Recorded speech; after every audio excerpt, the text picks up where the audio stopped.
দিন যতই যাচ্ছে ততই ফিলিস্তিনপন্থী আন্দোলনকারীদের প্রতি কঠোর হচ্ছে যুক্তরাষ্ট্রের প্রশাসন। বিশেষত টেক্সাসের মতো রক্ষণশীল রাজ্যগুলোর বিশ্ববিদ্যালয় ক্যাম্পাসে ব্যাপক বল প্রয়োগ করছে আইনশৃঙ্খলা বাহিনীর সদস্যরা। এদিকে জাতিসংঘের আহ্বানে সাড়া দিয়ে যুদ্ধবিরতির আলোচনায় যোগ দিতে মিশর পৌঁছেছে হামাসের একটি প্রতিনিধি দল।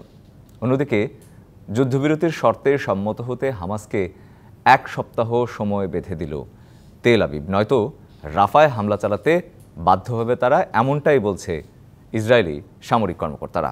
আমরা অপেক্ষা করছি প্রতিবেদনটির জন্য এবং জেনে নেব মার্কিন যুক্তরাষ্ট্রের বিশ্ববিদ্যালয়গুলোর পরিস্থিতি, ফিলিস্তিনপন্থী যে আন্দোলন চলছে সেখানে সেগুলোর বিষয়ে এবং পূর্বাঞ্চলীয় বিশ্ববিদ্যালয়গুলোর সাথে সংহতি জানিয়ে যুক্তরাষ্ট্রের পশ্চিমাঞ্চলীয় বেশ কয়েকটি বিশ্ববিদ্যালয় ক্যাম্পাসেও ছড়িয়ে পড়ে ফিলিস্তিনিপন্থী বিক্ষোভ। তারই একটি ইউনিভার্সিটি অফ টেক্সাস। রাজ্যটির রাজধানী অস্টিনের ক্যাম্পাসটিতে অবস্থান নেয় শত শত শিক্ষার্থী, আর তখনই বিক্ষোভকারীদের ছত্রভঙ্গ করতে মারমুখী আচরণ করতে থাকে রাজ্য পুলিশ।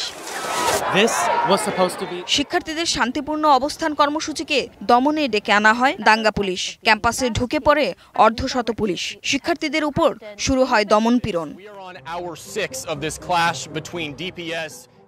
টেক্সাস প্রশাসনের ইসরায়েল প্রীতি অবশ্য নতুন নয়। ইসরায়েলকে বয়কটকারীদের সঙ্গে সরকারি প্রতিষ্ঠানের কাজ করা নিষিদ্ধ করে 2017 সালে একটি আইন স্বাক্ষর করেছিলেন অঙ্গরাজ্যের কট্টর ডানপন্থী গভর্নর গ্রেগ অ্যাবট। ফিলিস্তিনপন্থী বিক্ষোভের জেরে সেই আইনটিকে আরও কঠোর করার প্রক্রিয়া চলছে। এছাড়া চলতি বছরের শুরুতে একটি রাজ্য আইনের আওতায় স্থানীয় বিশ্ববিদ্যালয়গুলোতে বৈচিত্র্য, সাম্য ও অন্তর্ভুক্তি কার্যালয় বন্ধ করতে বাধ্য করা হয়। কার্যালয় বন্ধ করতে বাধ্য করায় অশ্বেতাঙ্গ থেকে শুরু করে সমকামী শিক্ষার্থীদের জন্য ক্যাম্পাসগুলোকে আরও অনিরাপদ করে তুলেছে। তবে এত কিছু করেও দমানো যাচ্ছে না আন্দোলন। বিক্ষোভরতরা সাফ জানিয়ে দিয়েছেন কিছুতেই ইসরায়েল বিরোধী আন্দোলন থেকে পিছু হটবে না তারা। গেল বছরের 7ই অক্টোবর অপহৃত অনেক ইসরায়েলি এখনও বন্দী হামাসের হাতে। এমন পরিস্থিতিতে জাতিসংঘের মহাসচিব আন্তোনিও গুতেরেস ইসরায়েল ও হামাসকে গাজার যুদ্ধবিরতির চুক্তি সম্পর্কিত বিষয়ে চাপ দিলে হামাসের একটি প্রতিনিধি দল এ সম্পর্কিত বিষয়ে আলোচনার জন্য মিশরে পৌঁছায়।